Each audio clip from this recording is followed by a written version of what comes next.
Secret friends, unite!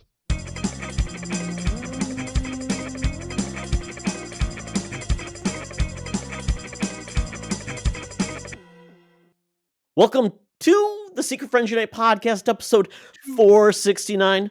Nice. This is your guide to the geek side, and I am one of your hosts, Todd Oxtra, joined by Charlie Carden. Todd, how could you? You're so wholesome, and I'm the bad boy on the show. Everybody knows that. Nice.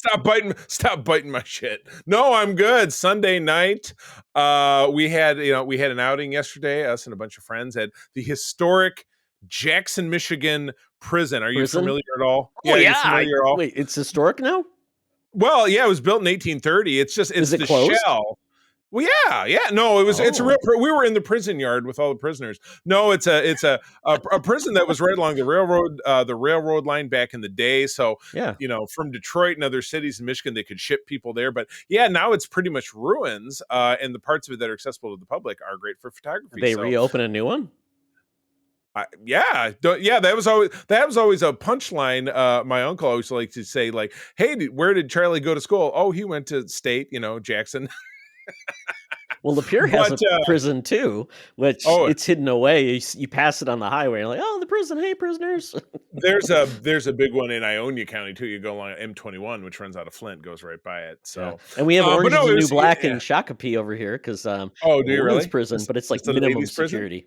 Yeah. Oh, well. I don't know. That sounds like a recipe for shenanigans. But anyway, we had fun at the prison site. It was a pro photographer of mine and his wife, who's a professional photographer. A bunch of our people. It was a Star Wars thing. It was a lot of fun. I got to break up some new outfits, so it was pretty cool. April built these beautiful robes. It was Jedi robes and tunics. It was a cool deal. But that's all the cosplay talk that I'm allowed. That was less than 10 seconds. And I'm going to do a real insertion right now because if you're watching the show, there's a door behind Charlie. Charlie, is that a gateway to the third dimension? Is it a small toilet? Is it a bucket that you use as a toilet? What's behind that door? That is where I lived when I shared this house with my ex-wife. That was my apartment. But now, no, that's actually the sump pump is in there. But sorry to spoil the mystery. It gets its own room. How special! It does. It does. My stepfather built all this when my mom took the house back over before we bought it. He redid this room, and so that's why I have this delightful studio. So, but I don't have a door. I wish I had a door. You have a door for your sub pump. So you know what? I have a dump for the sub pump. Already ahead of the game. I did. I have to turn around and wedge it. But anyway, this has been some great inside baseball. But yes, we're here. We're doing There'll be a trivia game in the future, Charlie. There was, yes, your SFU trivia. But we'd like to kick off every show by taking care of some business and giving homage to the delightful people that make it possible for us to produce all the extra fun content over on our Secret Friends Unite Patreon, which is over at patreon.com/Secret Friends Unite, where you can visit. Click for a 7-day free trial and check out all the fun stuff that we do. Todd and I do a great show about comic books called Spinner Rack. I have a fun show called The Facts of Geek Life, where myself and a guest take on a classic show and a season of that and break down a couple of episodes. We have a rockin' good time. But yeah, you can check that out for free. You also get our programs ad-free over there. And we're also to be found on YouTube podcasts, which I think is great. It's more easy access, and we're super happy about that. But anyway, our top tier folks, we'd like to give them some love on the Friends with Benefits level. John Sedorf, the awesome Phoenix Sisters cosplay, Mr. Brendan Myers, Corey and HD, and friend of the show, Matthew Keel. Our top tier folks on our BFFs level, the awesome Nice family of the Twin Cities, Sean, Stella, and Henry, and your friend and mine, Missy Merchant, who I'll see this weekend when we're doing a chapter event at a local comic. I haven't seen her in a long time. Tell them I said hi. I will do that. But anyway, we love you folks. Again, patreon.com/Secret Friends Unite. If you're listening to this and want to see what all the hubbub is about, have a free trial, and then as Arnie says, stick around. Oh, yeah. Well, my goodness. One thing that's not sticking around is the timelessness of this cover that we picked this week. We have from December of 1988. This is volume 1 of Alpha Flight, which was Marvel's Canadian superhero team. This is issue 69. part 3 of 4. So, ooh, you're in trouble if you go to your local comic shop and don't use Marvel Unlimited and can only get this. Hopefully, there's a nice catch-up. It's not available on Marvel Unlimited either, Charlie. Really? Boy, Marvel Correct. Unlimited, they've come so far, but they don't have everything. Even their own licensed stuff, it's surprising because I know because I've had a subscription to Marvel Unlimited for over a decade, and I will frequently go in. I want more Web of Spider-Man. I want more Fantastic Four, and I feel like they've come really far. But I mean, how many hundreds of thousands of comics has Marvel? But tens of thousands of comics have they published? Since 1961, or even going further back because they have the timely stuff. You know what I mean? So, well, that's a shame. Well, I will admit that I don't know a ton about what's going on here. I recognize a few characters. I see. Is it Heather Hudson's character is all the way in the background? What's it? Was she Protector? She was the Vindicator, right? Vindicator. I see Sasquatch. They have a robot guy. Was it doing Box, right? No, but yeah, Box and Puck was the little guy, but I don't see him here. Yes. And then the woman who is in the middle ground, don't know that character. Do we know who She that was is? the daughter of Shaman named Elizabeth Two Youngman. Oh, Shaman. Okay. But I don't think she ever got a official title, but Shaman, her father, did. Shaman. Yeah. See, because I have read, I've got a print copy of the first couple issues because I love that you have on the first issue that you have the covers kind of put the characters pushing through. Marvel Comics said, "Step aside, there's new heroes in town," or whatever. And it was written and drawn by John Byrne, who was a British American Canadian, and he created the team in the X-Men earlier in the 70s because you have I thought were they both. There's a male version. Was it Guardian that wore the same outfit as? Yes, Guardian was James Hudson. He was the first person, and then Heather Hudson was his great wife. Picture where he's on the cover and he's just socking Wolverine in the face and knocking. Well, that's the whole thing. They were introduced through the whole. Wolverine was discovered by Alpha Flight when he was essentially escaping Weapon X. Yeah. Which they adapted into the in bits and pieces into the X-Men Origins Wolverine movie, which we will be talking about those pretty quickly here because we're going to do an X-Men arc as we ramp up to Deadpool. But anyway, yes. So they are fighting some unknown characters. So the shaman is sending a blast out to 4 characters. And in the lower right-hand corner, at last, and this is when things go off the rails, China Force. Yes, this is. And I can tell you who's in China Force, Charlie. Yeah. So China Force consists. It does consist of that. Yes, take it away. Yes, I like Swiss cheese. Dream Queen is one of the characters, but China Force actually consists of rabbit, rat, ox, and snake because of the you think of like all of the Chinese year, the year of the and your placemat at any old school Chinese restaurant. Correct. But Monkey was a former member. He's no longer in it. But this comic also included Purple Man. And this whole it also actually included appearances by Beta Flight, who essentially is the members in training. That was B for bait for bench. Yep, and Purple Girl was one of them, which I thought was interesting. That his daughter. And then there was Laura Dean and Goblin. And then the whole thing about the crux of this was China Force was trying to secure the Jade Dragon. So here's a question. Yes. Going back to the placemat with all the different the Chinese, years, whatever. Well, mine was Year of the Dragon, 1976. There, I betrayed my age. What was yours? What was 1975? I think I'm the rabbit. Yeah, I think the rabbit. There you go. I'm pretty sure I'm the dragon, but it's been a while since I've been in one of those Chinese restaurants where you have the kind of crinkly white paper and the red print. Rabbit. I am the rabbit. I thought I was. Yeah. There you go. Well, since you've got that up, what is for the year 1900? What's the year? Because that will tell us the Chinese zodiac for 1000, not 1000, 1900. That is the year of the rat. Oh, Ow, that's kind of a blow for our senior news correspondent, Madam Webb, who is 124 years young. So, yes, she was born on Jan 1, 1900. I know she doesn't mind, but she's a rat, you dirty rat. And she's down with the rats on the corner of Hollywood and Vine, looking forward to giving us those great news scoops. So let's go check that out. Now it's time for Madam Webb's Rumors and News. Take it away, boys. Thank you, Madam Webb. Madam Webb, we're so excited. There is going to be a solar eclipse tomorrow. I believe when you were born, that same eclipse happened. They thought the world was going to end. They were going to sacrifice you.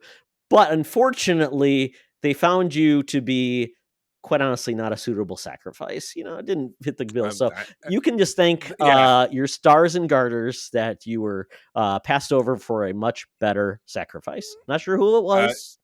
I We'll just say know. I don't know if that's a good thing or a bad thing, but anyway, yes, so yes, we're having a total eclipse tomorrow, which would be yesterday if you're listening to this Of the heart. But the question is, that's my question. I was talking to April about this the other day, and I said, babe, where will we be able to see the eclipse? She says it'll be in the sky. In the heart. Okay. Yes, it's right here in my heart. We did get our fake eclipse glasses from Amazon, so we will be we're not in the belt, but it will be occurring over Minnesota, kind of partially eclipse. Right. We're getting from I think noon to 3. Yeah, we're getting apparently 94% of the whatever that is, and it's at 155. Please, folks, don't look directly at the sun, even though don't be former presidents decided that he thought he could do. Right. Oh well. Yeah, I just remember the clip back in 2018. He was just doing this, looking. All right. Is it still there? Yes. Yeah. We don't talk about that. Still there. But what we do talk about is the news, Charlie. And this week we got some shuffling of release dates from Disney. Juggling. We can go. Yep. So we can go through this, and this is looking at really 2025 and 2026, even though there's some things from 2024 that are impacted. Right. So first up, Mandu and Grogu is set to hit theaters on Mandu. Yes, Mandu and Grogu set to hit theaters on May 22nd, 2026. So this will be the first Star Wars film since 2019. 7 years of no Star Wars films. I already have it in our calendar, but I still wrote the word tentative after it because I just don't believe it. Until you see a trailer, don't believe the hype, folks. And this is essentially Mandalorian season 4, I think. Right. I think we can count it that way. You could, and it's the culmination of everything that's been happening since 2019 on the small screen in that time period that starts with Mando season 1 and takes us through Ahsoka season 1, of which we will be getting another season, which I'm very excited about. So, so that's in 2026. But then we're jumping back to talk about Tron. Which Todd, where did you land with the Tron film that came out? I love both Tron films. I know they're not for everybody, but I enjoyed both of them heartily. And this is going to be this is not going to actually be part of those previous 2 films, so it will be kind of a not a fresh start, but it is going to focus more on some of the different elements of Tron. Which, you know what? Okay. Why not? I mean, it refers to it as a sequel, but whatever. Again, I don't know that I've seen that film again, and that came out in 2008 or 2009. But the original in 1982 was an absolute favorite, and it's one of the real bright spots of something that Disney pulled off in the 80s, because that was kind of a quiet time for them in a lot of ways. Niche film, but garnered every little boy and girl that loved crazy things that you never thought would occur were just entranced. And it was a regular showing when we had bad weather and they got the real projector out and we watched Tron in our school. Oh man. Yeah. This was, sorry for our younger listeners or middle-aged listeners, that was even before they pushed out the big old TV with the VCR. Exactly. The one that had to be strapped down so the TV wouldn't fall off. Moving on, we have... Oh, yeah. Did we just say the date? So Tron will be October 10th, 2025? There you go. So that's one you can actually look forward to for fall of next year. Moving on, Disney is embracing my least favorite trend, which is live-action remakes of an animated program. Did you miss one, Charlie? Did you miss one? No, that was Toy Story 5, June 2026. Did they lump that into? Is that going to be a live action remake? It's right after Tron. They announced, Yes. Oh, gotcha. You know what? And that does not apply to Toy Story. I love Toy Story. They can make a million of them. They're still great. That's just very kind of a special one in my family because that was my daughter's first movie, my stepdaughter. So it was before I knew her. But April had purchased, I think, that cassette 3 or 4 times because it wore out because it was boom, boom, boom. But anyway, all right. Well, jumping forward to the thing I was going to talk about, my least favorite Disney trend is remaking an animated property. But this is, I feel like, the quickest turnaround they've had. Moana came out in 2015-ish, Yeah. I think. Yeah. And so now they're adapting it into an animated deal, but they're also putting out a second animated one. So I'm really lost in this the thought process here. I mean, clearly it was a successful film, and they're hoping to just keep eyes on it by taking it from 2 different directions. I don't know, man. What do you make of this? So so this is the weird one. So originally, this was going to be a Disney Plus original like series, It'd and be they so just much easier turned to it ignore. into a movie. So they turned it into an animated film Yeah. that is coming out now in this fall. That's why it was a surprise. Nobody knew it was Oh, happening. It gotcha. was because Okay. basically we did like what the Clone Wars, with that Clone Wars movie that came out, which was essentially the first 3 Oh, right. episodes. That's Right. kind of what this is. So that's kind of weird, but they're kind of pushed to get things out of Disney Plus and charge us for them. So the theater is where they're going to go. And then obviously a live action film Got with The it. Rock, because he's, he doesn't have anything really coming out anytime soon. So I guess that's why he wanted to, get a new role. And that is essentially playing the old role in the live action film in July 2026. Right, to just keep it all percolating. So let's see here, what else we got.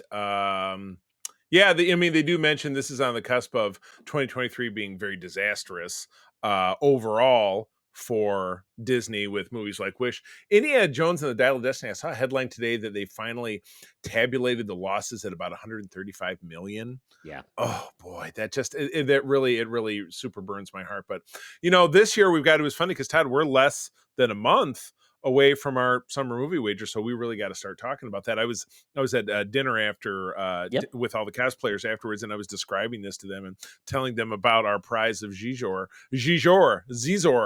But yeah, we've got Deadpool and Wolverine, Kingdom of the Planet of the Apes, Inside and Out, Alien Romulus, Romulus, and Musafa the Lion King, all on the way this year. Mufasa. Yeah. Musafa? Sure, why not? I turned the F into a Z or an S. Yeah, I love this one, Charlie, though. The fact that there's a movie coming out starring this is a weird one. It's starring Yes. Amy Adams, and it's a woman fearing she is turning into a dog it's a horror comedy called Night Bitch. Comes out December 6th, 2024. Wasn't Is that that real? yeah, didn't Adams Will Ferrell had the wasn't that one of his spoofs on 30 Rock? It was like that was one of the TV shows on their network. Oh, probably was. I mean, this does Yeah. really truly sound like something that would be on 30 Rock. Like, I mean, it just Yeah, is exactly. awesome.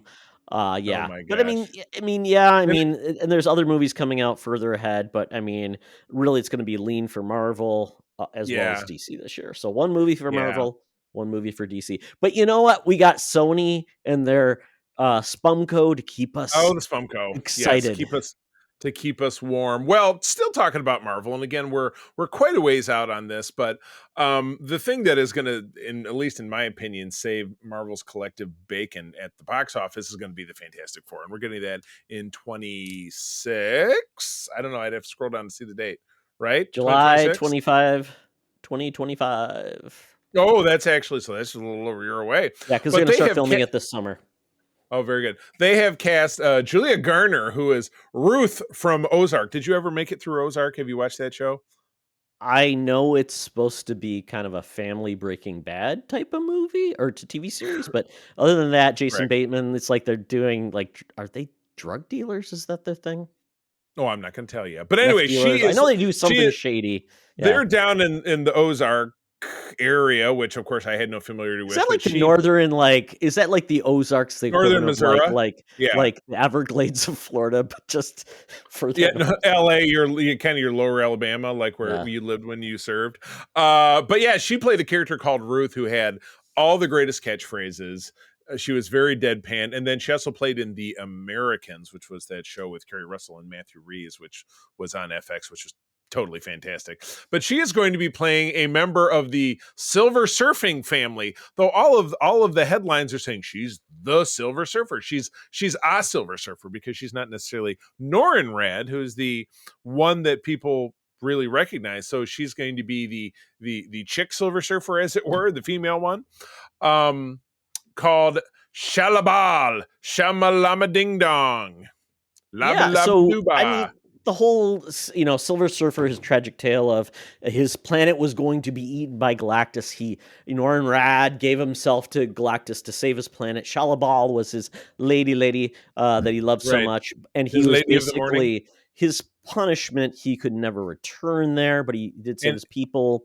And they gave him a surfboard. Woo! Exactly. Well, in later years, he eventually was able to join Shalabal, and apparently she became once again very essentially a female version of Norrin as well, and also became a herald of Galactus. They were like a team, and so she has become the Silver Surfer as well. So this is hitting in the comics, and Charlie, I was going to even say, Marvel just now announced like, hey, here's 5 comics you should read to get ready for it, and it's very Galactus themed. And they dropped it in Marvel Unlimited as a freebie for people who didn't have Marvel Unlimited. So it had the core, I think it's issues 48, 49, and 50, which is the Silver Surfer Galactus. So that's absolutely where they're going with this. And then a couple of others. So, but Silver Surfer is a character that, and again, has been around since the late 1960s, has had a solo title more than once. And of course, we have our cast of the Fantastic Four, which we know that it's going to be, at least part of it is going to be a period piece. I've heard this being discussed, and there's a transition that they end up in the modern era, but all stuff that we're going to find out. So very exciting. But I do recommend Ozark. It's a great show, but it's one of those you got to watch it with the lights off because it is very dark all the time, which is my least favorite trend in current TV. Is Missouri always dark? Yes, it's like the Arctic Circle. No, it's just, they live in, it's like the house that Jason Bateman and his family live in. They never turn the lights on. I don't know. They're drug kingpins, but they don't pay the electric bill. I don't get it. Oh, you doing a drug kingpin, Charlie? Oh my goodness. Yeah. Well, I mean, in the Fantastic Four film, we still don't have a Galactus. We don't have a Doctor Doom. We don't really have a lot of other people announced in this. And, with the Fantastic Four, I mean, I am now hearing that obviously this is we assume this is in a different universe.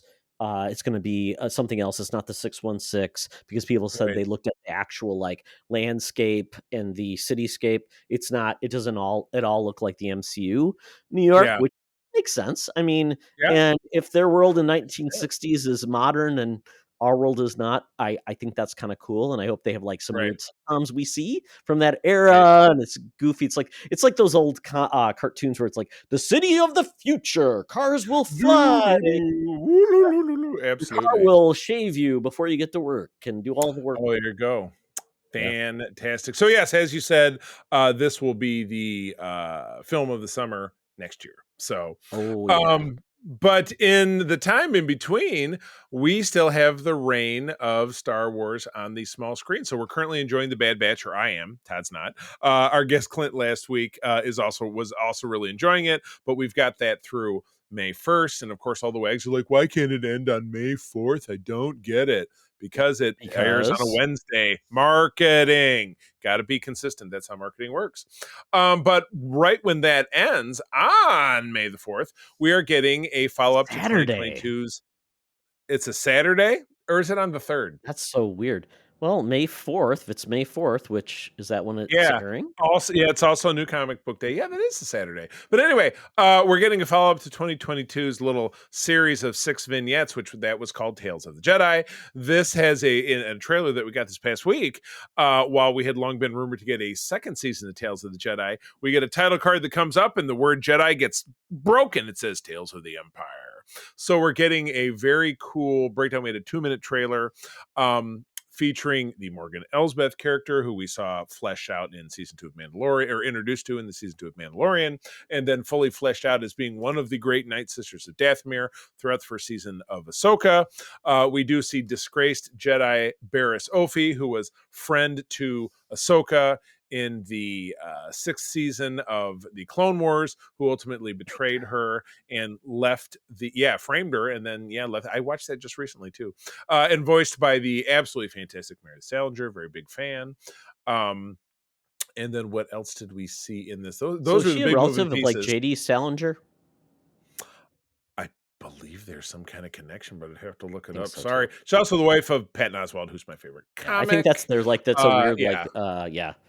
Yeah. It's one of those weird little So is it deals. just I going know, to be man. on I these know. two? So this focus is only going to be on these two characters? I feel like that's what we saw. Now, you do remember last time the focus was on Intel's Jedi. The focus was on Ahsoka from birth up until basically after the events of Episode 3, And and this Yaddle. was, and Yaddle snuck in there, but Count Dooku Come was the other on, big Charlie. She finally got her flowers. Yeah, meaning she was dead. That is correct. Sorry to spoil it from 2 years ago. Her burial bouquet. Well, that's a tough one when you're fighting somebody so little. You just cut them in half and be like, "Whoops! Oh, sorry." She's doing I feel like pretty you good could until cut she them in stood. half accidentally. Don't stand under the door that falls. I Don't. know. It's like, that's how they got. Don't you remember that's how the big horned guy got at Mandalorian on the prison ship? Yeah. Mando kept playing with the doors until they brought the one down that squished him inside. But anyway, this looks fabulous. So these vignettes were anywhere between like 12 and 15 minutes. And they all drop at once over on Disney Plus. So, and shame on Mark and I, we really should have done another one of our Instagram videos, but I think the time got away from us. But you will be able to listen to it the day after you listen to this, because we'll be talking about it on Holocron, which we will record, obviously, before you listen to this. So, but returning characters, actors wise, Diana Lee Insanto is Morgan Elsbeth. Meredith Salinger is Barriss Offee, as I'd mentioned. Fourth sister, who is a character we saw in Obi-Wan Kenobi, is Raya Killistetha. Wing Ti Chow is Wing. Might be a new character. Lars Mikkelsen returns as Thrawn. He's a younger version of Thrawn. Jason Isaacs is the Grand Inquisitor from Rebels. And Matthew Wood, the venerable voice actor, is General Grievous, who just goes, tough job. It's good work if you can get it. He needs some Primatine Mist or something. Very odd. He does. They covered all that. Don't you remember how they covered that in the non-canonical Getty Tartakovsky shorts, because Mace Windu did a force crunch and it crushed him, and so then he had a time breathing. But he didn't have to deal with it long, because it wasn't long after that Episode 3 started and Obi-Wan get him some metal lungs, man. Yeah, come exactly. He sees metal everywhere else. And does Star Wars Day. So Offee, she becomes like one of the one of the Inquisitors. Yeah, I feel like Sister she 7. might. Is that what it is? Yeah, is that her role? Seventh Sister.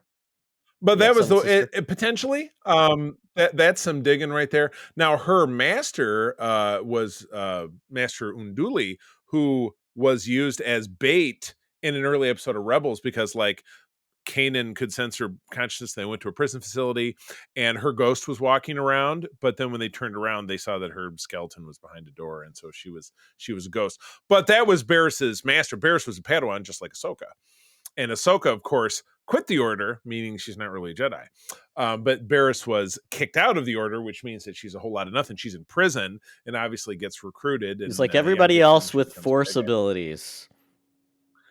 There's only two jobs. You can't go out and be like, I'm going to be an accountant, or I want to own a restaurant. Nope, got to use the force for something. Charlie, and quite honestly, I'm one of those truthers. Unless I know your metachlorian count, it don't even speak to me. I need to see it, like those truthers with Obama his birth certificate. I don't believe you unless you show me your metachlorian count. Yeah, right. You're no midichlorian to me. I'm not buying it. So anyway, very much looking forward to this. And for more crazy theories and Star Wars fanboyism, listen to Mark and I talk about this on Holocron on Wednesday after you listen to this on Tuesday. That would be terrific. Very good. All right. So this next thing, I watched this trailer obviously just now. Take it away, because I thought, I wasn't sure if this Yeah. was an existing property, if this is something new, but this is something new on Netflix. Yeah, so Dead Boy Detectives dropped a trailer. It's coming to Netflix. So Neil Gaiman has really been really more prolific with his properties lately, which is great. He's been American Gods. He did Good Omens, which Charlie, I think you and April would love. It's very fun. David Tennant and Michael Sheen playing God and playing basically an angel and a demon. It's very fun. They have 2 seasons, I think, complete on Amazon Prime, and then they did Sandman, which came out 2 or 3 years ago, which I absolutely love. That's loved. I know John you love that loved one as well. I know it. Yeah. It It's didn't really really cool. grab me, but you never know. Yeah, an interesting adaptation of the source material, which I thought they did a good job with, but they changed it as needed.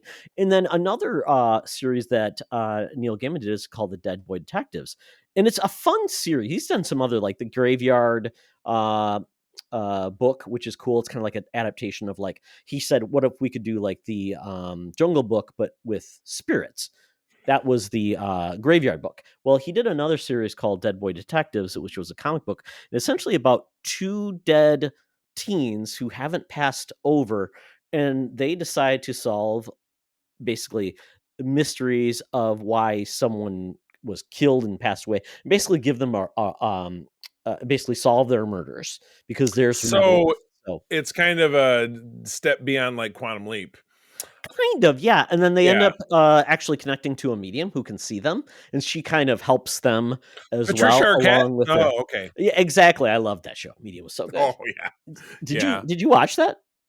Not more than, or the Ghost Whisperers, the other one I think of. Ghost Whisperers was horrible. Medium was so good because Patricia Arquette was like, she was a mom with kids and tired, and her husband was so awesome. It was like a great relationship, because it felt like the first time I saw a real like marriage on screen, and it was so fun. Love that series. Medium, so good.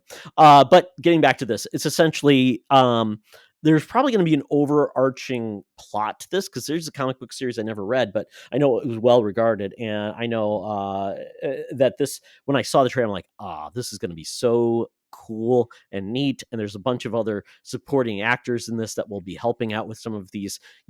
I bet there'll be like a mystery of the week, but there'll also be an overarching plot, which I like. And I think Netflix has done a hell of a job adapting, comic book properties and things like this. So I'm very excited for this. And this launches this month, 25th.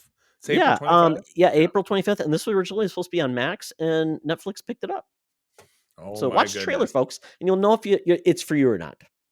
That does seem interesting. Yeah, the only actress I saw in there was Yukio from Deadpool. Okay. She was the girlfriend. Yes, the who was the medium, or one of the 2 mediums. Yu Kitamura is her name. Yeah, there you go.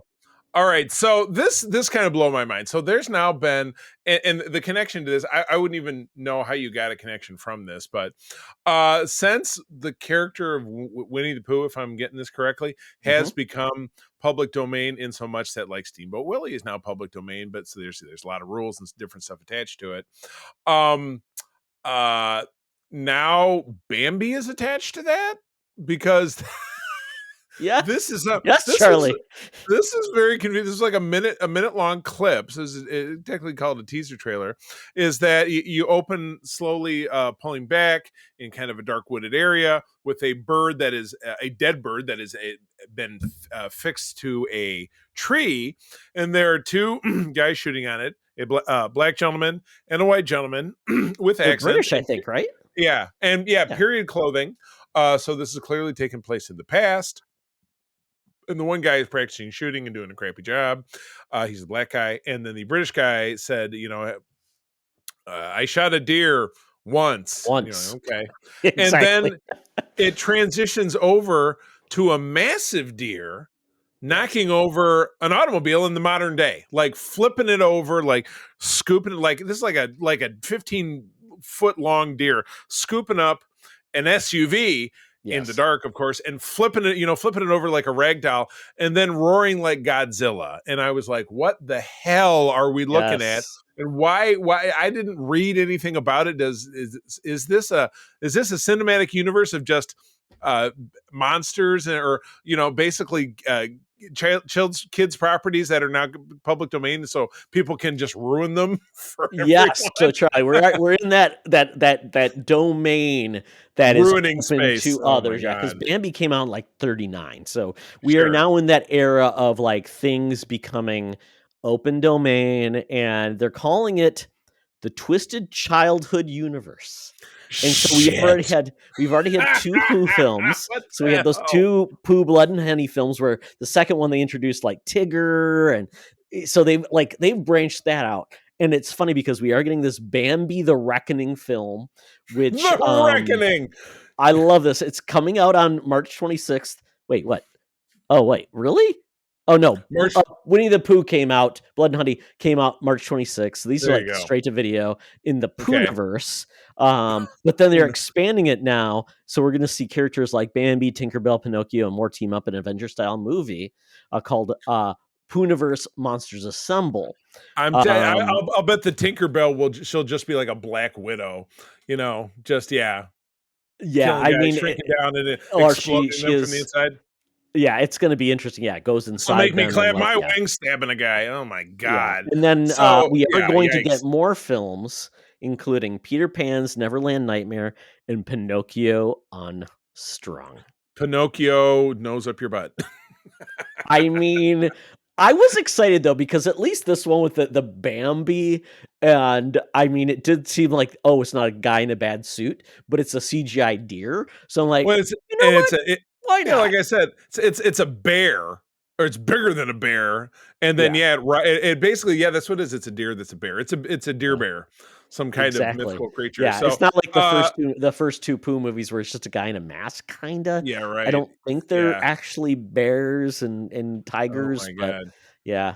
But I love this, make more of these, because you know what? Yeah. Life's short and make money. It's just fun. So when is it we getting this fall? When does this come out at? Probably, or based on this chart, these movies may take like 3 weeks to make. I don't know. Yeah, right. We filmed it in one night.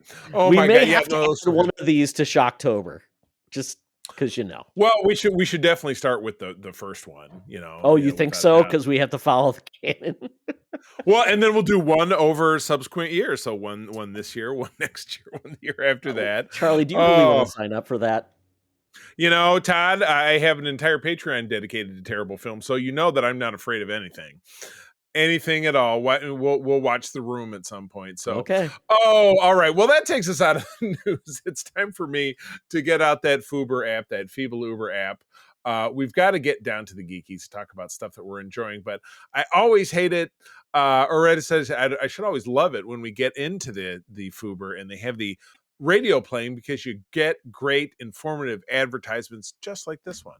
Hey, Secret Friends Unite, let me tell you about Zencastr. We use them for our show, and now they're supporting us. Zencastr is now the all-in-one solution making podcasting easy. It's the ultimate web-based podcasting solution. Provides high-quality audio and video podcast production and hosting.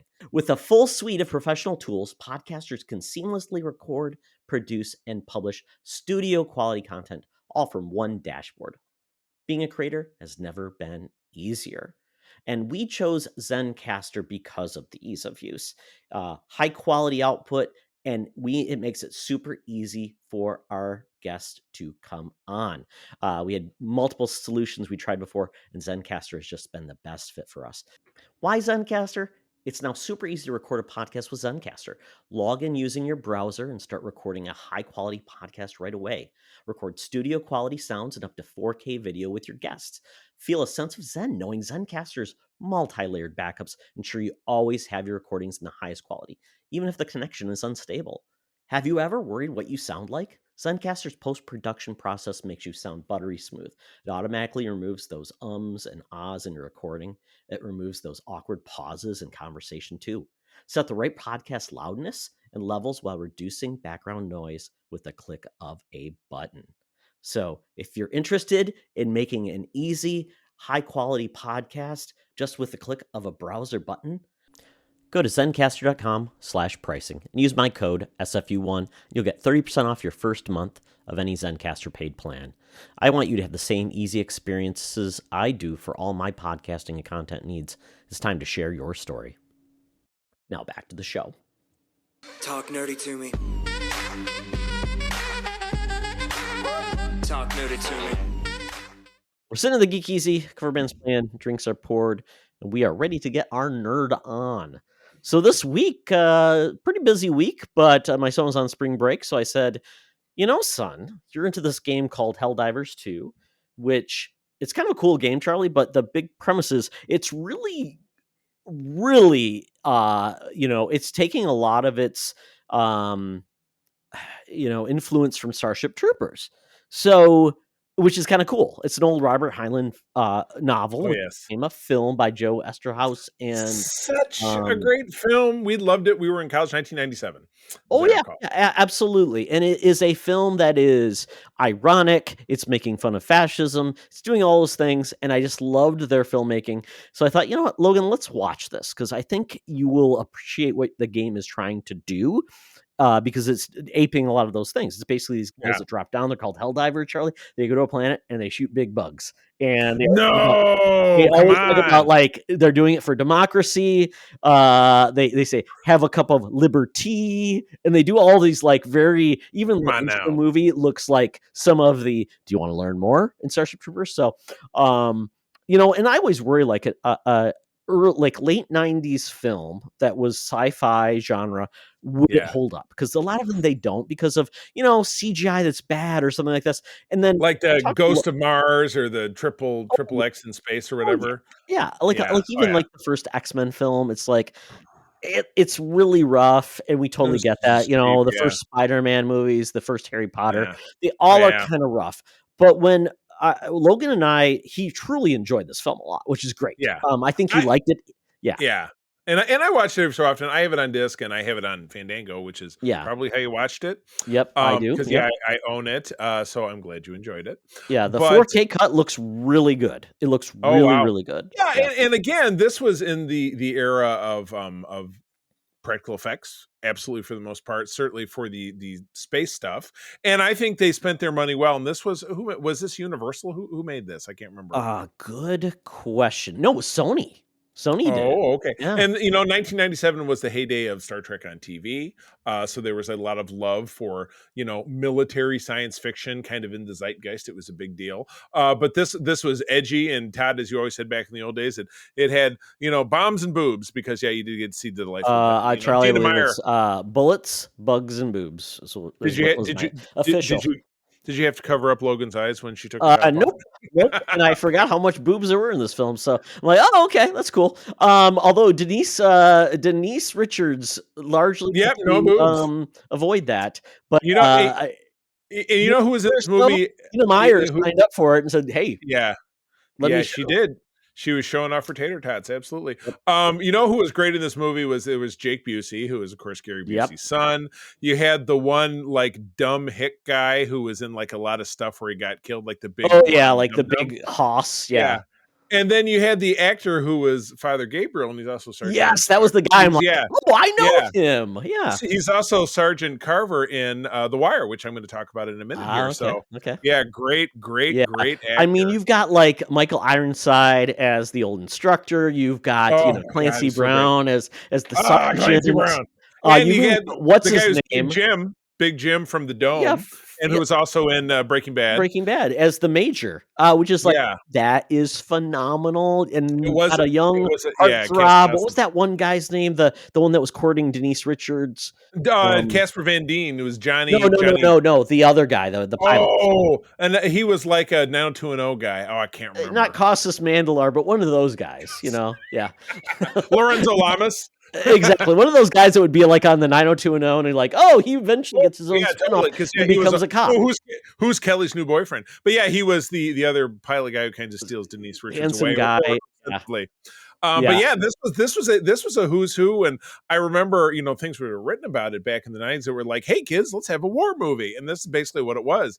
But yeah, all about like earning your citizenship and Oh going yeah. out there, and everybody they have communal showers, so they're all standing around showering Oh and yeah. talking about, "Hey, why'd you join up?" And the one girl was like, "Well, I want to get a license to have children, and I heard it's I a want lot to have easier when you're a citizen." babies. Yeah, exactly. And of course, all those people die. So whoops, because she didn't get to have the baby. Because yeah, practically everybody dies in this. It's very brutally violent, Yeah. but fun in a way, I guess. The Yeah, bugs are and great. I mean, and it's great appearance by Doogie Howser, Neil Patrick Harris, who Oh, right, absolutely. that was kind of a cool, because he was kind of like after Doogie Howser was trying to find his way, what he wanted to It's kind do. of I was It was doing right much. Yeah, before Harold and Kumar, where he became like yeah, almost like a So I just and I really appreciate what this movie did. It knew what it was doing. It yeah. embraced it, and I think the other part was this is a very gruesome film too, where Oh, like big you see time. like the creatures coming through and like just cutting off heads and Right. the training sequence where Rico fails, but not because he was doing anything wrong really, but because of the where the guy takes the bullet in the head and it's like, oh Yeah, and yeah, exactly. Yeah, so there were a lot of decapitatable dummies in this and stuff. So exactly. But one of the things I did point out, I'm like, the bugs still look amazing. I mean, like the fact that they could do that, right, so many of them coming through, and it didn't right. look That was the fake, and it CGI. still Yeah, looks great. So it works well when you do like not humans. right. And they did some practical effects too, of Yeah. course. But really, really Yeah, great. So yeah, these had a couple of low budget sequels. The third of which had Jolene Blaylock, who was to Paul on Enterprise. oh, Yeah, oh and yeah. it was just absolutely. And I watched it just because she was in it. And it was absolutely dreadful. And there was But an yeah, animated series, Charlie. It right, was in the early 2000s called The Roughnecks, and actually was pretty decent. Now the special right, effects were, it was kind of like Beast Wars, kind of like era yeah, effects. But you know what? Considering that was like a animated show, was yeah, pretty impressive. not bad. Yeah, Oh well, I know you're gonna razzle dazzle me and sell me on this next thing. So I'm all ears. yeah. Tell me all about So it. the next movie I saw, Monkey Man. So this film by Dev Patel. It's a Made Stone for a Cold very Stone Cold. small budget, and actually was rescued because it was financed, but essentially got put on a back burner. And Jordan So Peele it's a uh, rescue film. It's like you got rescued it it, from and the he said pound. this film Yeah. needs to be shown. So Universal ended up picking up the rights for like $10 million, which considering this, when you hear about this movie's already made almost $10 million, so Oh it's wow. already made its money back. Paid its bills. Nice. So Monkey Man is essentially John Wick in India, is the best way to put it. It's about a man who doesn't really even have a name. He's kind of unknown, Well, wait a and second. I thought he was the Monkey Man. I'm he is sorry. the Monkey Man, but he goes through it. They give him. He basically has a fake name, so kind of really doesn't have an identity, and you find out why. And this is eventually essentially a revenge movie, similar to John Wick, but it's about a boy who essentially had horrible things happen to him as a child. He's living on the streets, and he wants to have revenge. But in the meantime, he's been training, and to make money, he essentially goes into the underground fighting circuit, and the ringmaster behind is Charlton Copley, the guy Oh, from Shardo District 9. Copley. Yeah, Yeah, he's exactly. the Played South African guy. Yeah. yeah, exactly. So he's like kind of like the fight MC, also runs it. And MC.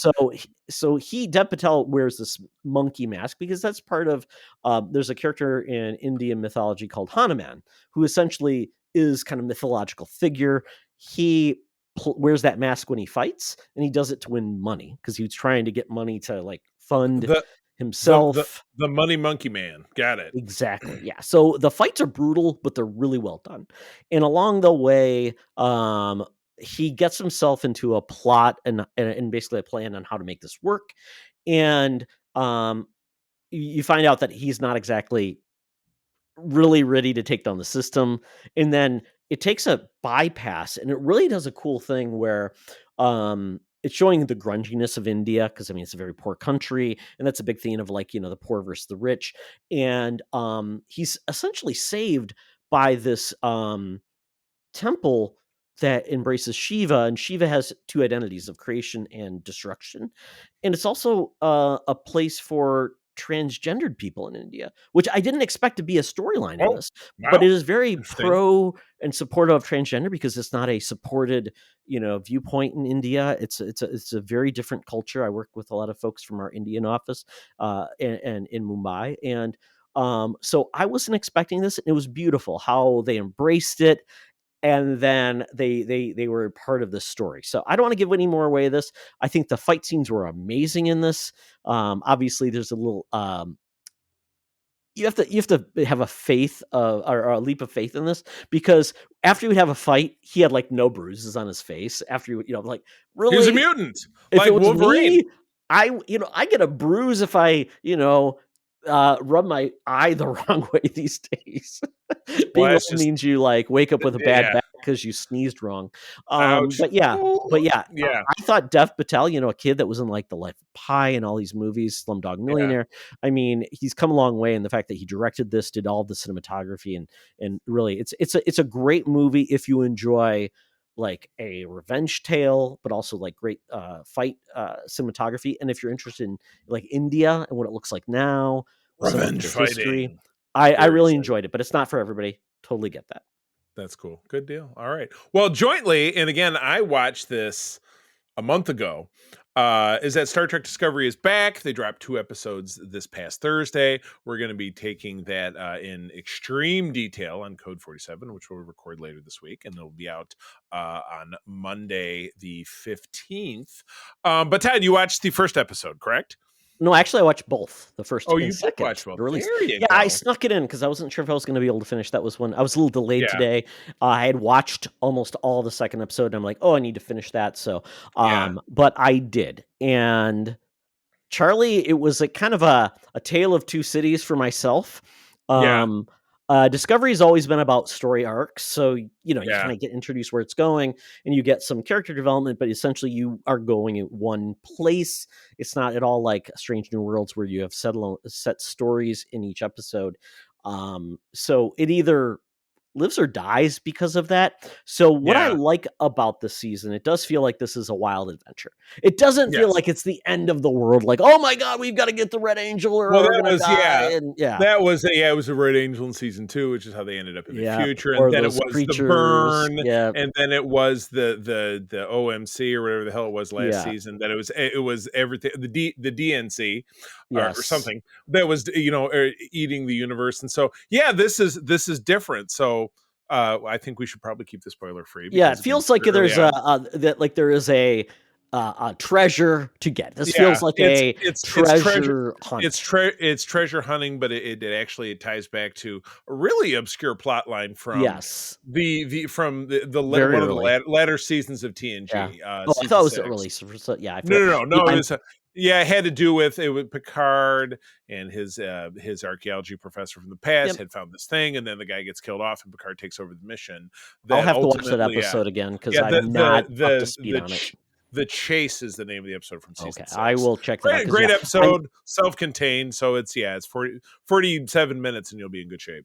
Okay, cool. But what I wanted to say too is one of the things I disliked about the first episode, but I think they course corrected by the end of the second episode, was I am really done with the whole book and the Burnham. whole relation. Yeah. Yeah, I'm so tired of that. I'm so tired of it being like it's her relationship with Book is more important than anything else in the world. And Yeah. I thought we were done with that. And it comes back. I'm like, really? That's the only person in the damn universe that everybody knows that he's the only dude. Yeah.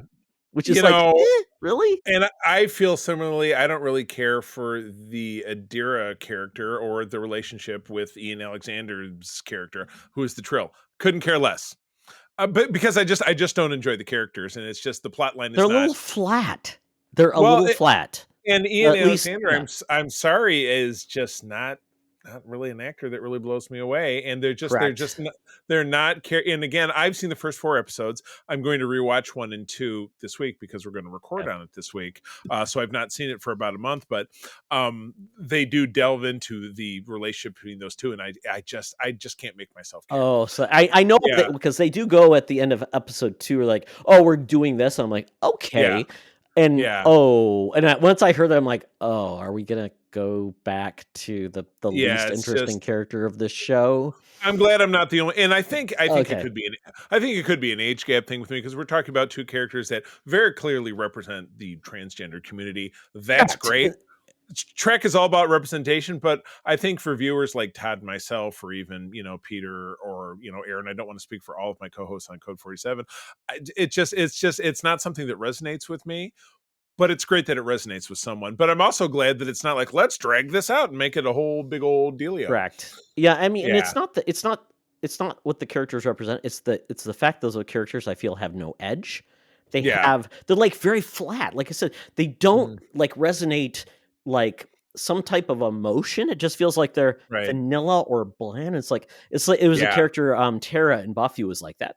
I mean, I loved Willow. She was passionate, she was goofy, and then the person they paired her up with I felt was milquetoast. I'm like, it's not that I didn't like the relationship. I'm like, I felt like, but I'm like, you look at all the other actors. First of all, they do a lot of emphasis trying to pack on the other bridge characters, and they did a lot of that last season. We're like, well, I really done like any so of that this season though, and that's and that, in bits and pieces. We got a great new character, a captain played by Keith Rennie, who we know from Battlestar Galactica. He was Leoben the Cylon. Forgetting the name of the captain's character, I'll remember it once I rewatch. But he's Raynor. There you go. He's absolutely fantastic. But I mean, again, you got a great actor, and he's going to be a pivotal part of the season. Well, he's a foil. He's got edge. Yeah, you need conflict between these characters. Can't be all lovey-dovey emotion, and I'm gonna hug it out. And that was always the big parallel between TNG and DS9, because the TNG characters all very homogenous. They were all Starfleet. Everybody got along. Where on DS9, you had factions, and you had one guy who was a bartender and he was a scumbag, and then you had the lawman who hated authority, and then you had a couple Starfleet people and a couple Bajoran people, and there was conflict. But you're right. It's great that there's representation. I'm not trying to put that down with the Dira and Ian Alexander's character, who's so bland that I can't remember the name of the character. But Gray. Thank you. Boy, you're doing a better job than me. I just really don't care for it. Gray's haircut. I at the first thing I'm like, Gray's haircut.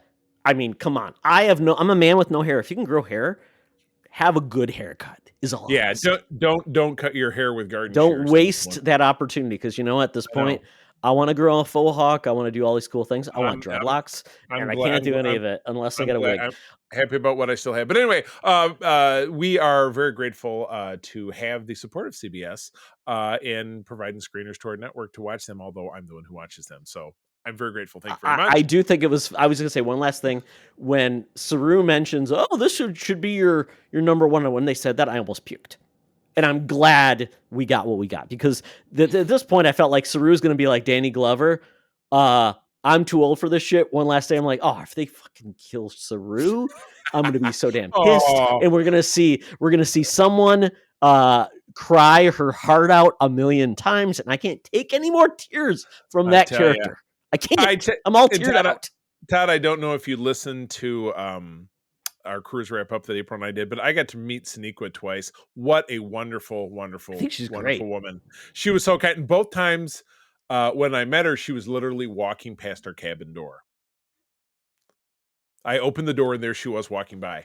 It was so random. Charlie. Yeah, that was it. And then I caught her the second time walking by as we were all leaving the Somebody should give her a box of Kleenex and say, I guess, you might need this. That's what I handed to her. No, I'm just kidding. All right. Well, hey, let me blast through this right quick. We have been, I can't remember if I mentioned this, but one of those that's new to me, but the show's 20 years old, is The Wire over on Max. Todd, have you ever? You've watched the whole thing? I know it's a great show. A lot of great characters or actors come from it. It's just one of those shows. I'm like, I'm never in the mood to watch a show about bad things happening in Baltimore. It's so gripping. Now, I think the show absolutely got better and felt less dated as it went on. Because the first Okay. season was 2002, and it's like all about beepers and stuff, and it just seemed very outdated. But it's very gritty. It's kind of like that opening crawl from episode 3 of Star Wars. There are heroes and villains on each side. Everybody's trying to do something, and some of it is bad. There's a whole season where one of the higher up police chiefs corrals all the drug dealers into one area to juke his numbers, as they say, multiple times, to make other districts, to make the crime stats go down. And it's like, okay, well, you've made some areas safer for the people that live there, but for the place where you pushed absolutely all the drug dealers, things are infinitely worse. So it's like, there are zero right answers, because they're all drug dealers and gun violence. All bad. It's all so bad. And yeah, so we just started season 5 tonight, and I'll go back and keep watching it, obviously, when I'm done here. But it's gripping. It holds up. It has frequently been described. What's the name of the big character? It's like Idris Elba got his yeah. start. What's his name? It's Stringer Bell. That's right. That's the character Yeah. everybody talks about. I'm like, yeah. I mean, I know I need to get like a Michael T. Williams. No. The late Michael Williams. Yeah, he was in it, and then Lance Reddick, who just passed away. Yeah, a lot of great actors in that show. Main coppers. Main dude is I keep forgetting his name, but he's a British guy. It's funny. People. Yeah, it's funny because my mother lives in Southern Maryland, which is Baltimore is the big scary town that you would never go to. But I love she got closer to get closer to Supply, right? Yeah, exactly. Well, I love it when somebody is trying to ape the Baltimore accent and it's completely unnatural. They have one police lieutenant who is just really over talking, like killing himself trying to do that. I couldn't even pick out a Boston or a Baltimore accent, to be honest. Well, it's heavier than a South Jersey Philly accent. Okay, if that helps. It's heavier. I guess it would be like somebody. Yeah. I got a Rhode Island accent. I'm like, okay. You sound like you're either from New York or Boston. It's not like from New York. Flippity flappity floop. And one of the guys in there is one of the cops is a Sergeant Hawker. They call him Herc, and he's played by this dude who was in Ray Donovan. He was in the most recent season of Reacher. He was the cop, the bald fat guy. Yeah. I have not watched that yet. I need to. It's on my pile of shame, Charlie. Oh, it's absolutely fantastic. So anyway, I watched that, and then real quickly we watched, and it's one of these. I know this is based on something very recent events. It's the Stonks, right? And there was there was another movie about the housing crash back in 2008 that was made about that. Again, money stuff is completely out of my that is not my lane. I do not pay attention to that Charlie, kind of stuff. Money can be traded for goods and services. Okay, that much I know. So $20 can buy many peanuts. That's right. Got it. $20 was that $100 for 100 tacos? Exactly. So this was a movie that had a lot of big names. You had Nick Offerman, you had Seth Rogen, you had Paul Dano, who I've never really been fond of. He's just kind of weird looking to me. I don't know why. If you said bland, it's probably his picture in the dictionary. Oh, exactly. Looks like Shailene Woodley, American Ferrera was in this. Pete Davidson was in this because he was Paul Dano's character's brother. But Paul does he do drugs? Probably whippets at some point. Paul Dano is your lead character, and he's playing this real life YouTuber who goes on and talks about finance and stuff, and he creates this revolution in the fighting back the short selling of stops of GameStop, which is a store that many, many of us frequent. And this all really happened during COVID. So this is very, very recent. We found it over on Netflix. And again, while the stock market and stuff is just not my jam, I thought that this was absolutely fascinating. And it was a very much rally of power to the people kind of thing. So I enjoyed it, and I would highly recommend it. It's, it's a lean 90 minutes. It might be a little bit longer. I think it's like $1.45. But it's worth the time, and you should enjoy it. And in the end, do the good guys win? I mean, it's real life, so the good guys never win. But hey, you would hope that.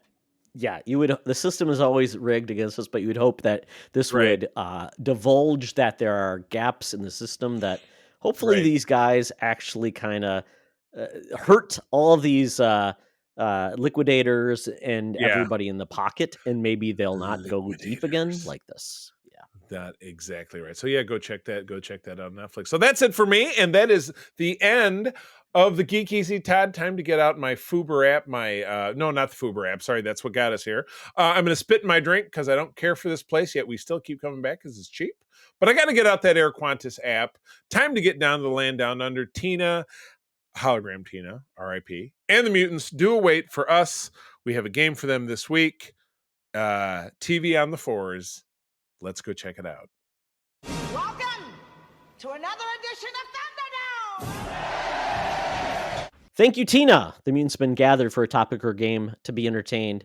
And this week we are doing something we've done in the past. This year we already did it with movies, and that is looking back at years that end in fours. And when we look at TV, we did it with movies. So what we're going to be doing is look at the history of movie or with TV in years that end in four. So we'll be doing 74, 84, 94, 2004, 2014 to give you kind of a historical perspective of where TV was in those years. So I will be starting off with ratings, and we'll get into anything that, kind of give you an idea of like what was popular.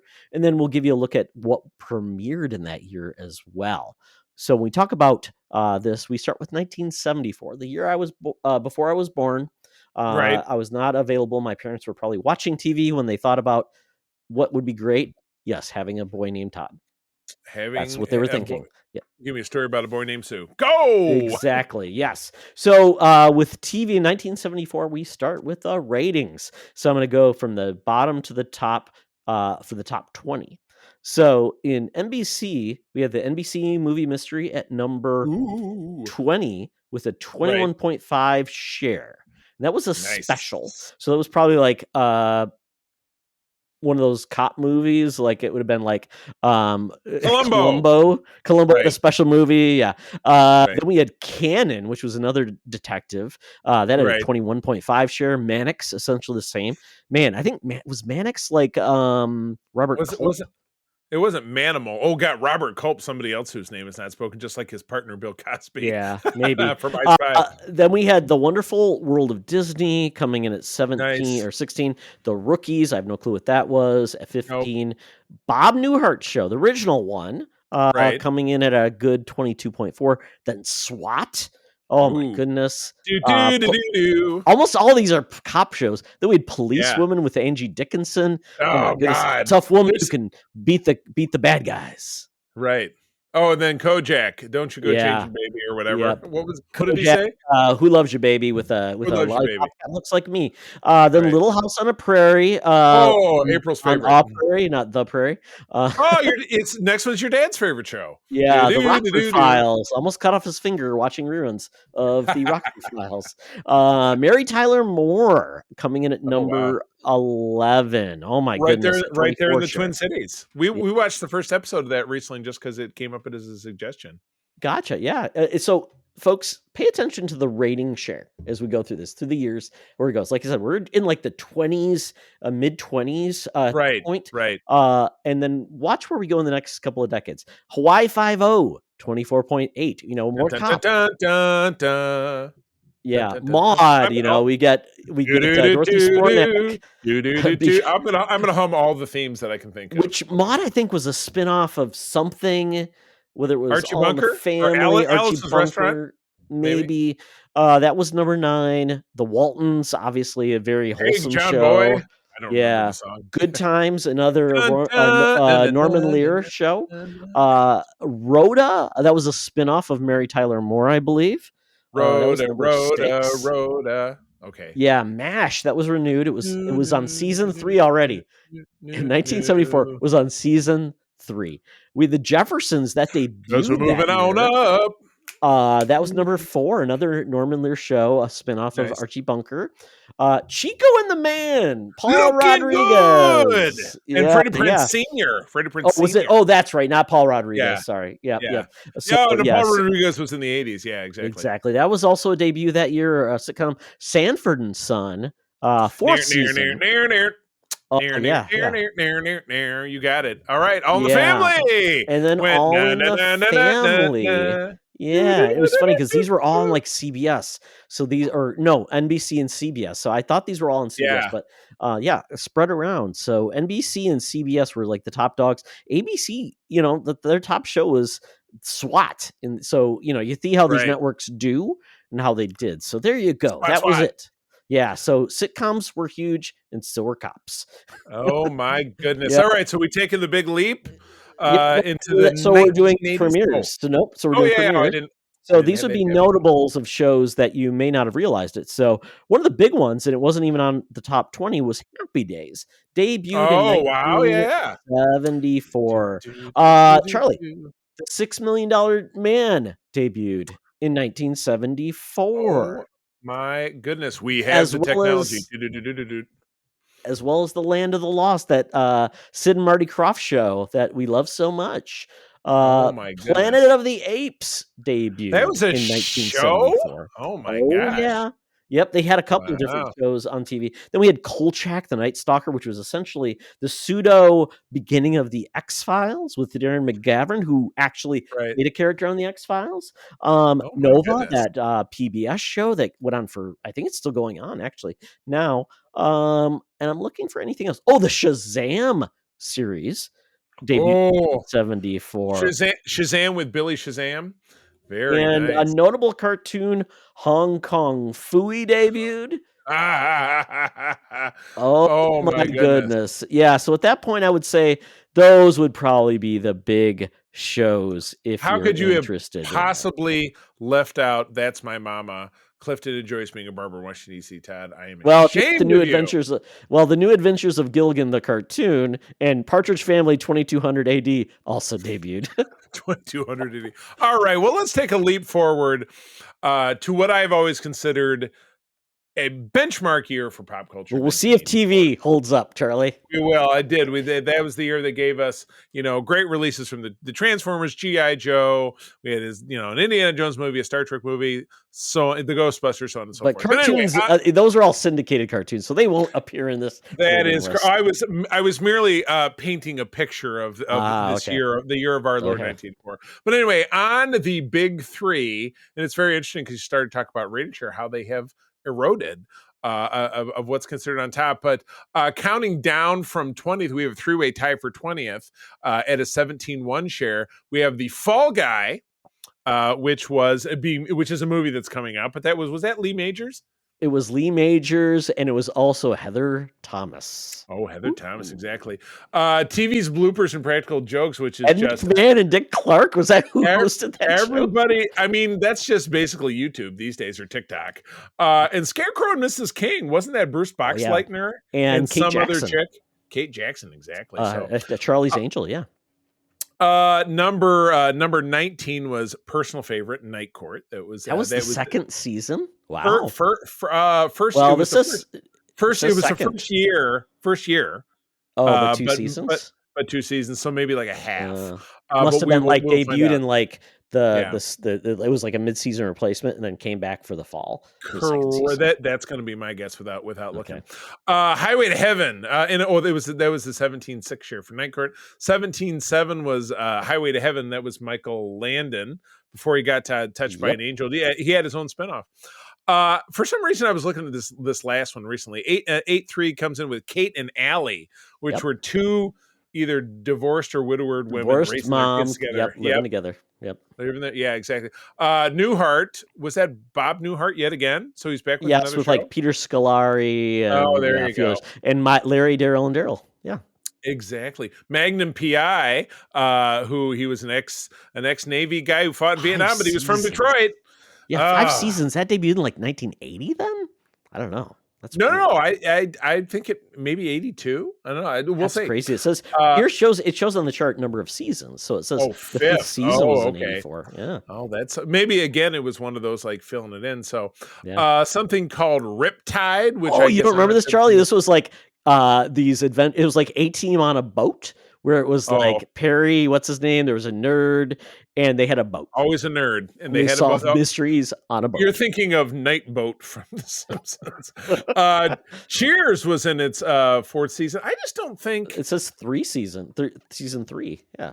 In Cheers. No, I'm looking at where it says network rank. We're looking at the wrong thing. Look I'm at looking. if you I'm looking all the way to the right. Yes, I'm seeing that now. if you go number of seasons, that would tell you where it's Yes, at. got Yeah. it. But that's number of. Oh, okay, very good. Hotel was a show about, I'm assuming, a hotel. That was in its second season at that That time. was James Brolin and Connie Oh my Sellecca. gosh. Yes. That rounds out the top 20. A show on CBS called Crazy Like a Fox is number 10, bringing a 19.9 share. Falcon Crest and Knots Landing are 10 and 11. So that is 2 nighttime soaps.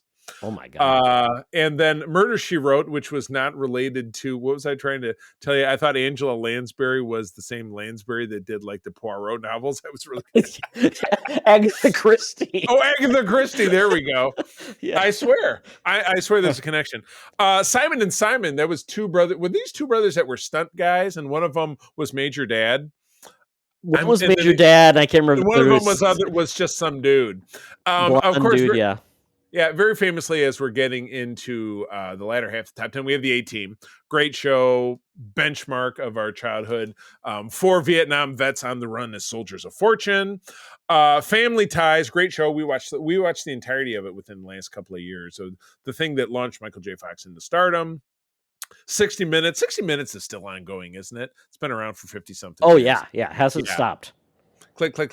We'll skip this next one. No, it was the Cosby Show, and it was very early. This might have been the first. Yeah, this was its first season, which went on to become one of the most popular programs of all time. One of my favorites that Todd loves to make fun of is Dallas at number 2. This was season 7, and it ran for 11 years. So this was this was way after Who Shot JR. I think that was more in 1980. Charlie, that's why you love Yellowstone. It truly You're is. right. It's just Dallas further north. And then number 1 was Dynasty, and that was Joan Collins. And who was the other chick? Alexis. Robert Forsyth. It was Linda Evans. And then they brought in like Diane Carroll. They brought in Heather Locklear was in that show. Right. And, oh my God. Yeah. Oh, no. All right. And then premieres for this year. I'll blast through this year because it's a lot of the same stuff and some of the stuff we touched upon. Night Court did premiere this year. Charles in Charge, my namesake, of an actor who I used to respect, which was Scott Baio. No longer. I will say Charles in Charge, one of those shows, like it was in network and then it went to syndication, which was very simple. Right. And I like the first version better because it had like 2 brothers and 1 sister. So much better. Flipped it. And then they flipped it and they like brought these. Nicole Eggert came on and just became very generic. Yeah, exactly. Murder, She Wrote did drop that year for the last time with Agatha Christie and Poirot. Yes. This was the first year of Who's the Boss and Miami Vice. 2 very big shows of the 80s. We mentioned the Cosby, the miniseries, which has been talked about by myself and Brian Cole over on Huge our Patreon. Event. Yep. Yeah. Oh my God, Thomas the Tank Engine. Oh, that one touches my heart because that's my kids love that. Hunter, Charlie. My dad loved Hunter so much. What did he always say? What did he say? Works for me. Wasn't that his catchphrase? Works for me, or something. You know what? I don't even know. Hunter was like the generic like Dirty Harry. I don't know. Fred Dreyer is a football player. Yeah. We have the new Mike Hammer. My grandfather must have loved this. Oh yeah, Mickey Spillane and Airwolf, which was another great one. Kate and Allie, which we talked about. A-Team on a helicopter. Exactly, and then Punky Brewster, which was set in Chicago. Which gave us, exactly. Oh, we did get the Transformers. They do note that. Yep. Exactly. Did you ever watch that show? I love that show. That is a huge favorite of my wife's. She talks about it all the time. All the time. Voltron. Yes. Let's see here. 3. I'm just there was a version of ER that was called E/R. Oh, the comedy that had George Clooney in it. Yeah. Yeah. Oh boy, he couldn't get Muppet Babies came out this year. Remember that show? It had Jason Bateman in it. He was the kid who was causing all the troubles. Oh my God. As I said, Muppet Babies came out this year. Yes, exactly. Yep. And then we're kind of getting down. So anyway, we'll call it good at that, unless you see Snorks. So Saturday morning cartoons, which are big for us. Blue Thunder, the spin-off of the movie. With Bubba Smith and kind of crazy. Rainbow Bright. Oh wow. Wild. All right, so that's 84. All right, take us into the 1994, the year I graduated from high school. Okay, 1994. Going to ratings first. Here we go. Start at number 20. And once again, I mean, we started off with but like things being in the 20s. Now we're starting off at number mid-20s. 20. Dave's 13. World is 13.2. That was the Dave Barry with Harry Anderson playing the main role. Monday Night Movie on NBC. That's crazy. You get like a rerun film and it was in the top 20. 13.5. Then you got CBS with their Sunday Night Movie. So almost everybody had a movie night. It was not that was Must See Monday, right? 13.7. 2020. This is season 7 of 2020. I was thinking 60 minutes. So that was a big show. 14 share. Then Murphy Brown. This is season 7. Wow. Still around. 14.1 share. Frasier got this is season 2 of Frasier. 14.3.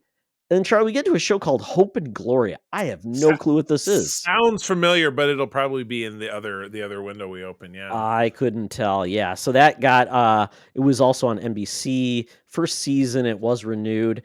Ellen, season 2, 14.7, before she came out. She's still in the closet. That happened in 97, I think. Exactly. So. Then we had Mad Men of the People. I think this was like a Dabney Coleman show. It was canceled first season, but it was a top 11 show, Charlie, and was canceled. That's insane. Ouch. These numbers would be like the number one show in ever. its first season. Yeah. They had it says Mad About You for this next one, but Thursday night only. So it had a rerun night. Did it move to Thursday? Maybe this was season 3. I'm trying to scroll down and see. Is that must see? Is that must see TV or what era was? Well, that? this was before Friends. Friends came out in 95-ish, I think. So. No, this is the first year of Friends. If you go further up, you'll see. Is it further up or further down? Oh, very good. Oh, okay. Yeah, you're right. So Mad About You is that like NBC comedy block. 15.2 million or 15.2 share. Murder She Wrote still strong on season 11, top 10 show. 15.6.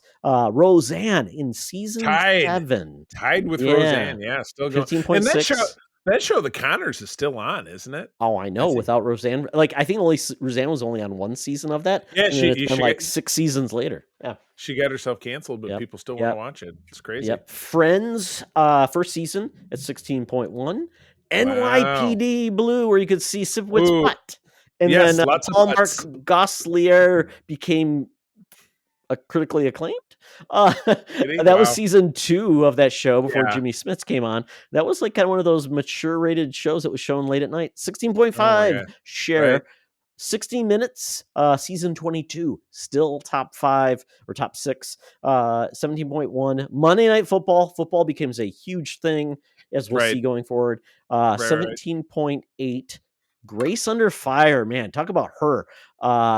She had a lot of problems. Yeah, she's not really part of anything. Blair anymore, something or other. I thought her name was Grace. I don't even know.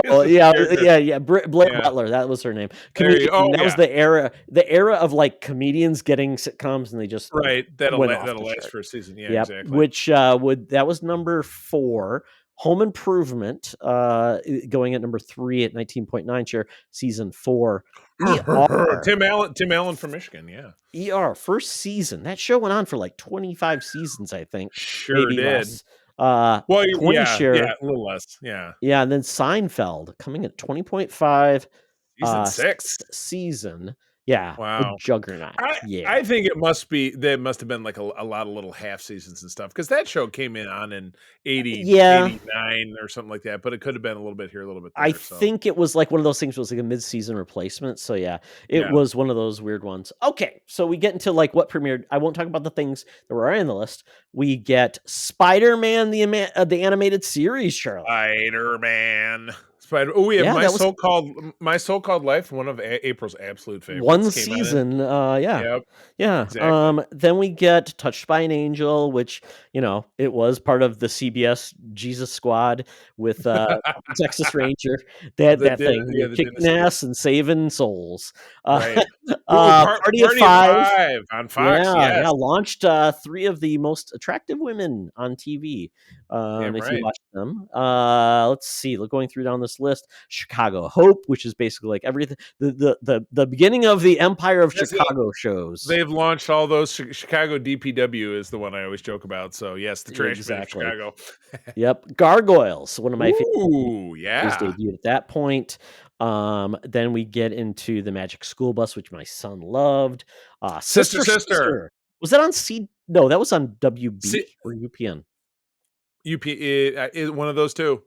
One of those two. Yeah. Let's see. And then we get one of those weird, like wacky, like CBS shows called Due South about a Mountie that comes to team up with a kind of cranky Chicago cop. Chicago. Right. Yeah. Can't pass up Sweet Valley High. And we talked about Ellen, of course. Weird Science. Kind of one of those weird syndicated TV series based on a movie. Oh, how funny. I actually enjoyed that quite a lot with Vanessa Angel. So attractive. Oh, I remember this one, New York Undercover, because it was on Fox, but also was the launch of the career of Michelle Hurd, who is Raffi on Star Trek Picard, as well as Alex Rodriguez. That and the actors anyway. It was very hip, like based on rap culture, but they were undercover cops in New York. Very gritty, but also very stylized. I like this, Charlie. We got a show called Viper, which was syndicated, and it was in the future an organized crime unit group known as Outfit becomes a major force in America. I think Viper was based on it was a show based on a car that was the coolest thing in the world. So the old Dodge Viper. There you go. And then I love one of these. This was a favorite of my brother's that he really championed. But Earth 2 on Fox. Oh, Earth 2, yeah. Clancy Brown was in that one. Yeah, Steven Spielberg, I believe, he was behind that show. But didn't direct it. One of my all-time favorites. I have it on disc. The Critic, which was spun. Great show. Which it was either spun off The Simpsons or it was the other way around. I can't remember. I think it was one of those things where Fox was looking for a new show, and The Critic was on ABC, so it was actually ABC trying to get into the animation game. But we did get Reboot, which was a cool like CGI, the company that did Beast Wars and things like that up in Canada.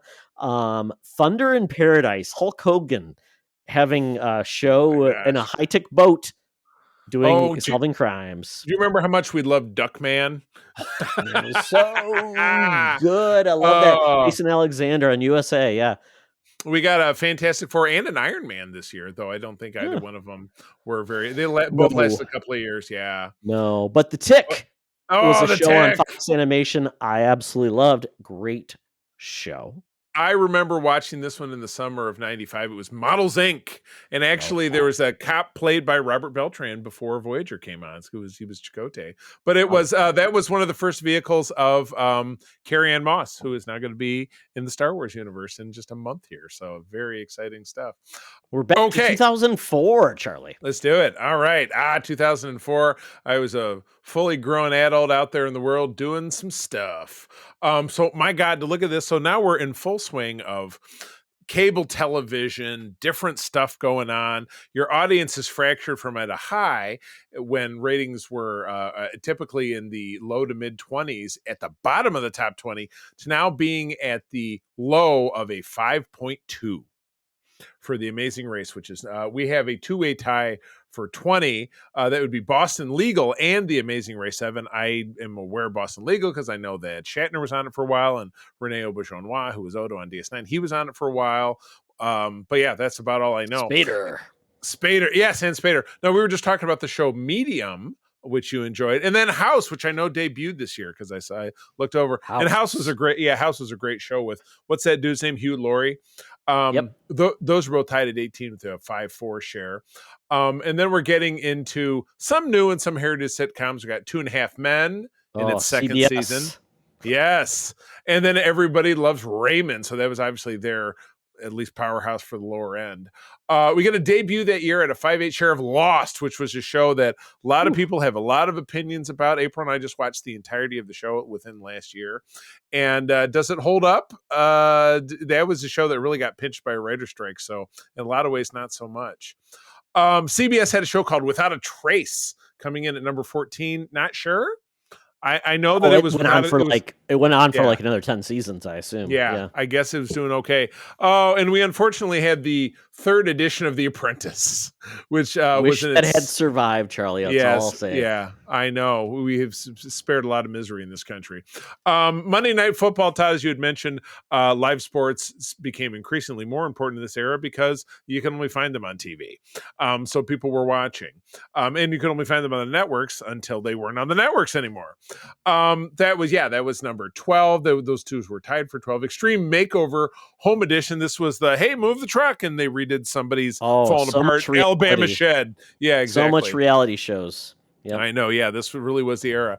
The CSIs were in full swing. The Miami one with with David Caruso. This was its third season that kicked off the top 10. An edition of Survivor in okay, you can help me out with that word. Thank you very much. That must be an island of Polynesia. There you go. The Watcher. No, that's very close. Came in at number 9. We're in the share. There was a 7-3, so we're in the 7s climbing.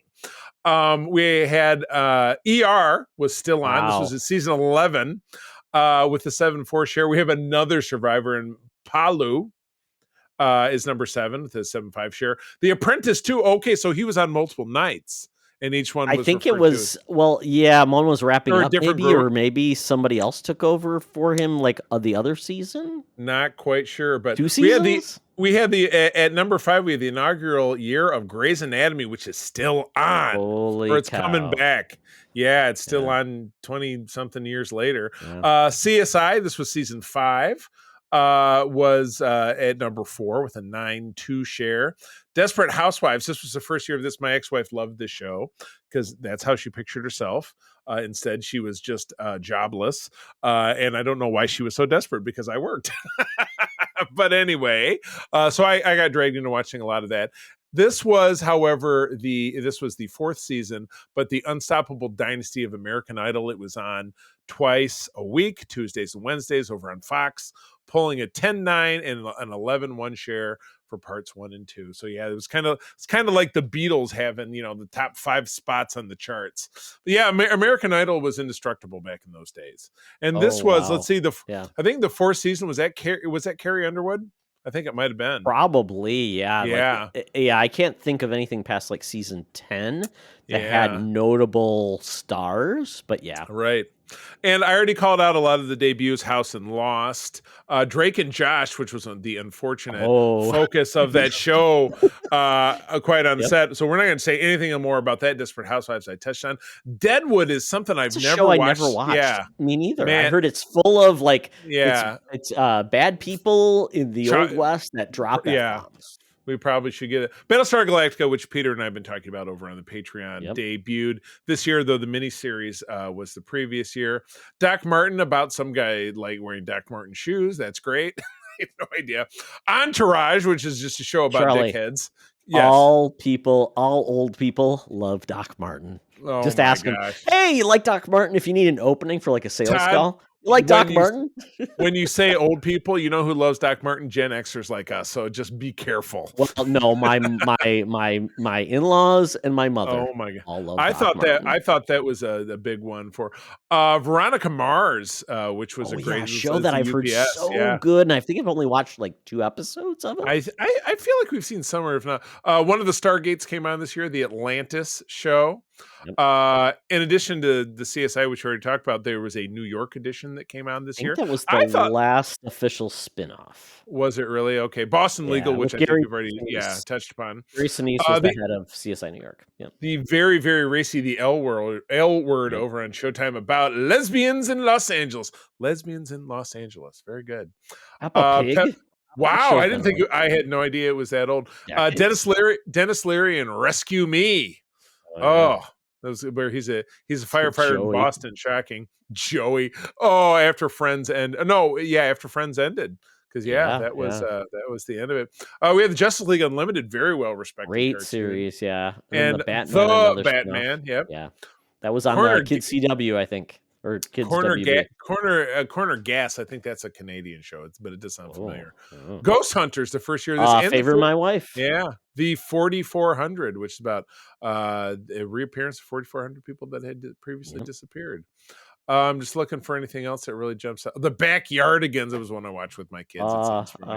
Foster's Home. That was a big big part of my wife and I. We love that show by Gendy Aw. Tartakovsky. Yep. Very nice. Well, now we're kind of into the drag. So anyway, that is 2004 in a I'm nutshell. confused. It says Charlie the Apprentice debuted that year. Was there 3 Apprentice seasons in 2004? Because it I says mean, it debuted. was it just on all the time? Oh, wouldn't it be great if he was just still doing that shit and you could just turn him off? That'd be so great. And he would say it's the number 1 show, even though it's like on reruns. Yep, Right. absolutely. Oh my God. All right. Take us home with a decade ago in Yeah, 2014. 2014. Yeah, this is, it's the beginning of the streaming era. So, I mean, you're going to start seeing like things probably not reflected in Right. what people truly were watching. So, if we get into ratings, wow, we're going to go start at the top 20. We got start number 20. Scorpion. This is one of those like, No clue. CBS, edgy. We got a hot goth chick who's also the IT person, and they solve mysteries with tech. 3.1 share at number Ugh. 20.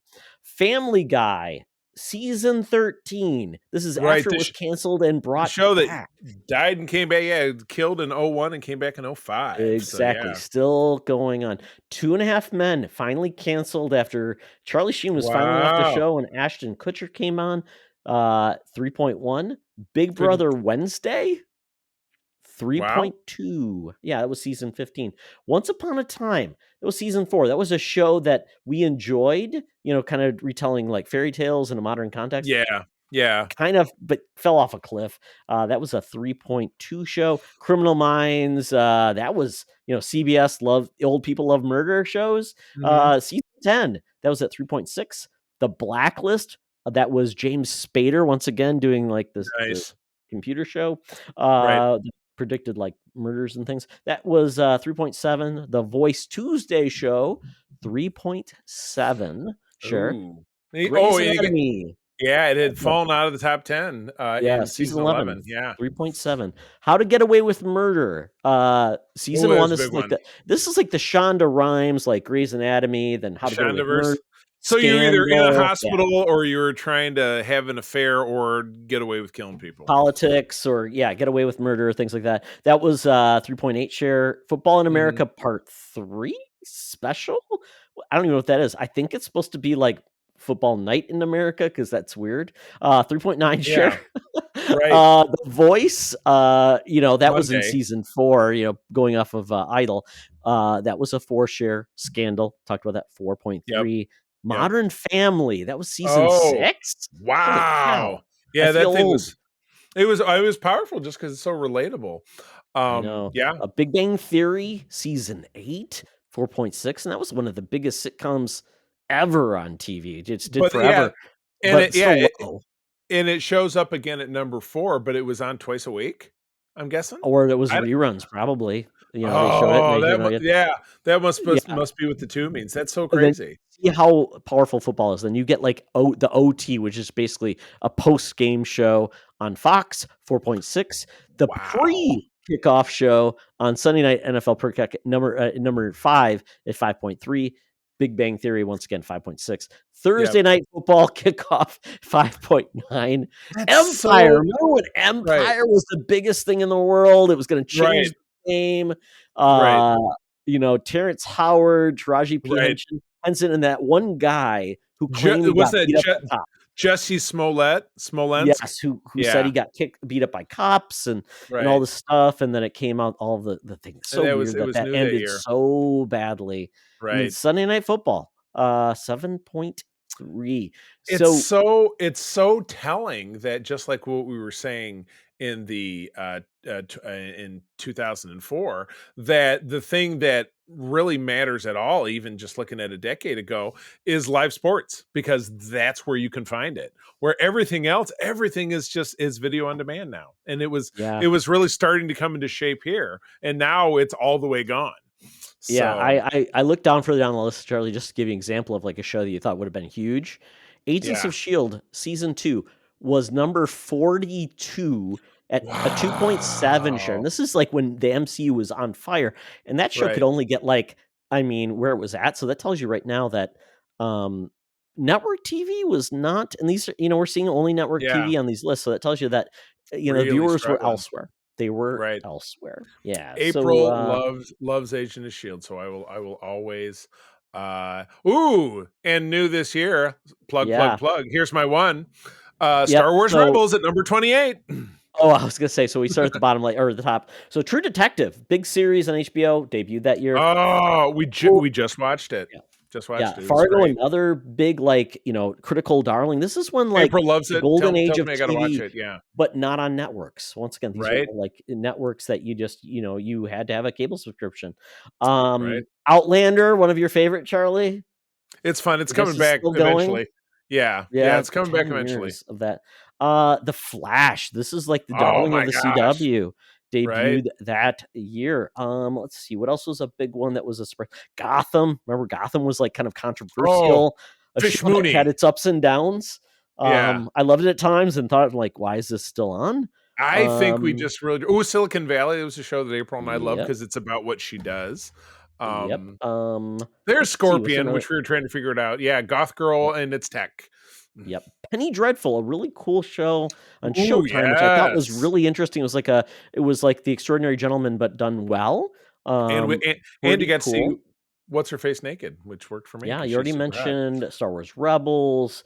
Last Week Tonight with John Oliver. How is that Oh, 10 wow. years old? And he's still cranking at Other it. Yeah. than that, I'm looking at anything else that was a huge surprise.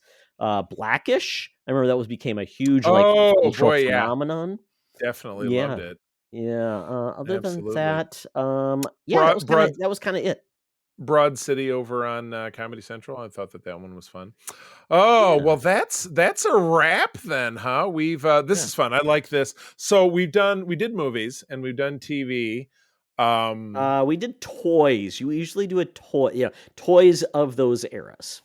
So that will be for the future. But well, That'll good. be a future episode, yeah.